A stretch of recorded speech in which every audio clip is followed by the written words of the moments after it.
Bismillahirrahmanirrahim. Assalamualaikum warahmatullahi wabarakatuh. Alhamdulillahirabbil alamin. Amin. Nasta'inu ala umuri dunya wa din. Wassalatu wassalamu ala asyrofil anbiya'i wal mursalin wa ala alihi washabihi ajmain. Amma ba'du. Apa kabar sahabat itu terkasih? Ketemu lagi dengan saya Zulia di Apple Merah Channel yang untuk mengupas masalah yang orang lain tidak mau melakukannya. Untuk yang belum subscribe, tekan tombol subscribe dan jangan lupa menyalakan loncengnya. Dan untuk yang sudah subscribe, saya ucapkan terima kasih banyak. Semoga konten-konten yang saya suguhkan bermanfaat untuk kalian semua. Amin ya Allah ya Rabbal Alamin. Sahabat terkasih, begitu banyak hal-hal yang mempengaruhi diri kita di masa depan. Salah satunya adalah mimpi. Banyak orang yang sangat takut sekali untuk bermimpi. Bukan karena dirinya yang tidak mau, tetapi kebanyakan dari kita faktor lingkungan yang menekannya untuk tidak bermimpi. Bahkan orang yang bermimpi dikatakan sebagai penghayal. Dan banyak sekali omongan-omongan dari orang-orang yang mengatakan, jangan kebanyakan mimpi loh. Mimpi aja lo bangun, cari kerjaan sana. Oke, fine. Cari kerjaan is okay. Mengejar mimpi, meraih cita-cita dengan hal yang nyata, oke. Tetapi tahukah sahabat terkasih bahwa otak ini didesain Allah Subhanahu wa Ta'ala. Otak ini terdiri dari jutaan sel, Masya Allah, yang pada akhirnya nanti akan mencapai miliaran sel. Otak ini seperti komputer yang sangat canggih sekali, dimana setiap satu sel itu memiliki sambungan 20.000 sambungan, sekitar 20.000 sambungan. Masya Allah, luar biasa sekali. Dan otak itu sangat sensitif sekali terhadap apa yang dilihat, didengar, dan dirasakan, karena otak itu merekam semuanya. Insya Allah, jangan sembarangan dengan otak. Bahkan tumbuh kembang anak dari kecil itu tergantung dari apa yang dia lihat, dengar, dan dia rasakan dari sejak kecil. Itulah yang akan menentukan seperti apa dia di kemudian hari. Sahabat terkasih, saya tidak pernah berhenti untuk mengingatkan sahabat terkasih bahwa otak dan jiwa ini dibentuk dari apa yang dilihat, didengar, dan dirasakan. Begitu juga dengan masa depan seseorang, karena masa depan seseorang itu bisa dirubah. Masya Allah, bisa dirubah. Apa dalilnya? Dalilnya adalah Allah Subhanahu wa Ta'ala berfirman, innallaha la yughayyiru ma biqaumin hatta yughayyiru ma bi anfusihim. Allah tidak akan mengubah keadaan suatu kaum kecuali kaum itu sendiri yang mengubah keadaan sendiri. Masya Allah. Jadi Allah ingin melihat seberapa tingginya semangat kita untuk merubah keadaan kita sendiri. Allah telah memberikan kepada kita sumber daya yang luar biasa, sangat dahsyat ini. Komputer yang tidak terbatas, penglihatan, pendengaran, Insya Allah begitu lengkap, ada tangan, ada kaki. Ini adalah modal utama untuk mengejar cita-cita, untuk meraih apa yang diinginkan. Sahabat terkasih, para peneliti sudah jauh-jauh hari mereka meneliti tentang otak, dan ada sebuah kajian yang sangat luar biasa, yaitu The Power of Dream, bahwa mimpi itu memiliki power, kekuatan yang luar biasa di dalam menentukan masa depan seseorang. Masya Allah, luar biasa sekali. Karena ternyata otak ini, karena sebagian dari tubuh kita ini begitu banyaknya kandungan air di dalam tubuh kita ini. Seperti yang kita ketahui bahwa air itu merespon dari apa yang diberikan kepadanya, apakah itu hal positif atau hal negatif, maka air akan menyimpan memori tersebut dan dia akan menunjukkan gejala-gejala dari apa yang dia terima. Sahabat terkasih, otak merekam semua yang kita lihat.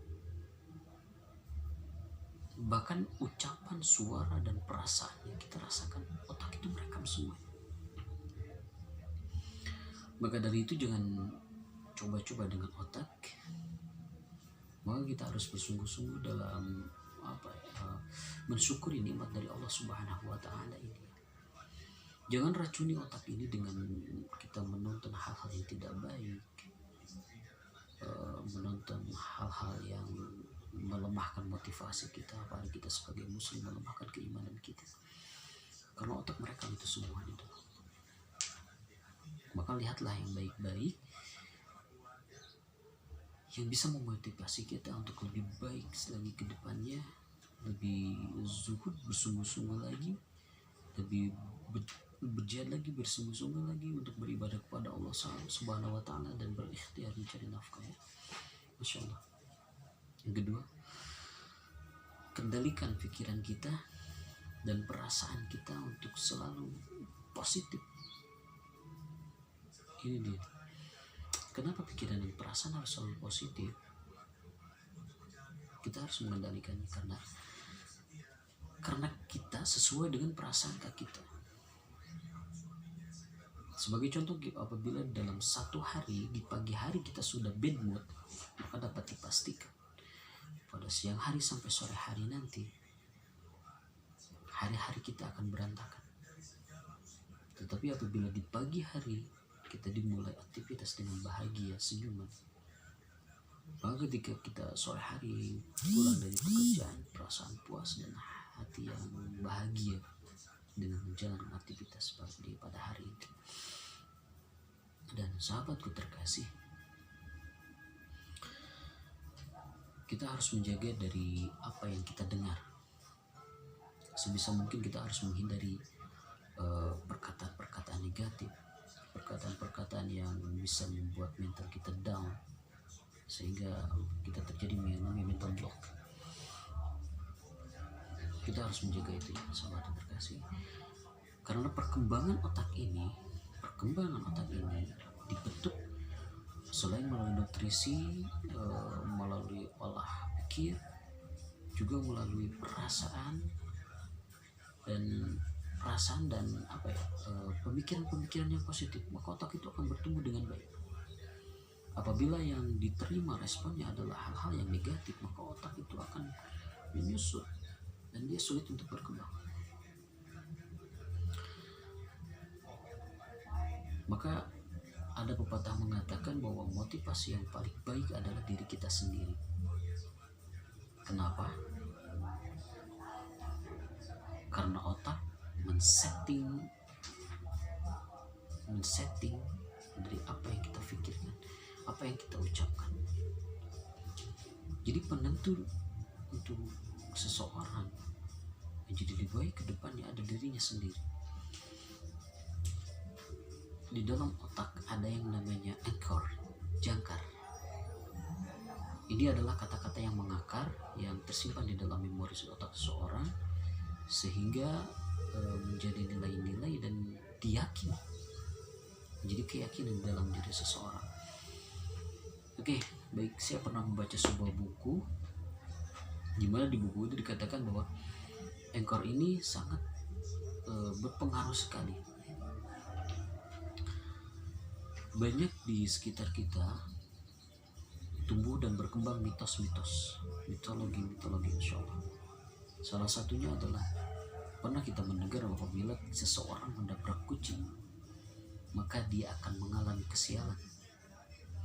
Terlepas dari benar atau tidak, ya mungkin orang yang menabrak pada saat itu dia sedang kacau pikirannya, lalu terjadilah kecelakaan. Mungkin seperti itu positif. Atau mungkin karena setelah kita menabrak lalu terpikirkan mitos tersebut bahwa orang yang menabrak kucing maka dia akan mengalami kesialan. Terngiang-ngiang terus perkataan itu, sehingga kita tidak fokus dengan kemudi kita tidak fokus dengan jalan dengan jalanan, dengan bahwa kita sedang berkemudi yang akhirnya menyebabkan kecelakaan. Itulah anchor. Jadi sahabat tuh terkasih, bahwa apa yang dilihat dan yang didengar di dalam otak itu semuanya bisa seperti nyata, seperti real. Maka kita bisa mengafirmasi diri kita untuk menjadi lebih baik. Dan penyembuhan sesungguhnya adalah pada diri kita. Sahabat terkasih, insya Allah luar biasa sekali otak kita ini. Jadi kenapa kita harus mengendalikan pikiran kita? Karena apa yang kita pikirkan itulah yang akan kita lakukan. Ada sebuah kata bijak yang mengatakan you can if you think you can. Jadi sesimpel itu, insya Allah. Tetapi luar biasa dahsyatnya otak ini. Dengan kita berpikir kita bisa, maka tubuh kita ini akan dengan mudah melakukan apapun yang di hadapan kita. Tetapi jika pikiran kita sudah mengatakan, wah saya nggak sanggup nih, saya nggak bisa nih, maka meskipun banyak persiapan yang telah kita lakukan, tetapi karena pikiran kita sudah mengatakan duluan bahwa kita tidak bisa, maka semua akan merespon tidak bisa. Jadi sukses bisa diraih dengan mimpi, sukses bisa diraih dengan keyakinan. Akan tetapi otak ini harus kita desain agar menentukan jalan kita yang terbaik, insya Allah. Agar tubuh kita merespon hal yang positif, maka dipikirkan hal yang positif pula. Dari bangun tidur sampai tidur lagi, kita harus memikirkan hal-hal yang positif, harus mendapatkan respon-respon positif dari luar masuk ke dalam otak kita. Begitu sahabat terkasih. Ada metode untuk meresetting pikiran untuk orang-orang yang memiliki insecure atau depresi. Next, tunggu di konten saya selanjutnya. Sampai berjumpa lagi di konten saya selanjutnya. Akan ada kelanjutannya lagi dari pembahasan ini. Oke, ditunggu saja kelanjutannya. Bagi yang penasaran, bagi yang belum subscribe, saya ingatkan kembali untuk subscribe, untuk saya lebih motivasi saya untuk lebih semangat lagi membuat konten. Dan yang nyalakan kuncinya untuk pemberitahuan konten-konten saya yang selanjutnya yang terbaru. Bagi yang sudah, terima kasih, saya ucapkan terima kasih banyak. Baik, demikian saja dulu untuk konten saya saat ini. Bila episode lain, Assalamualaikum warahmatullahi wabarakatuh.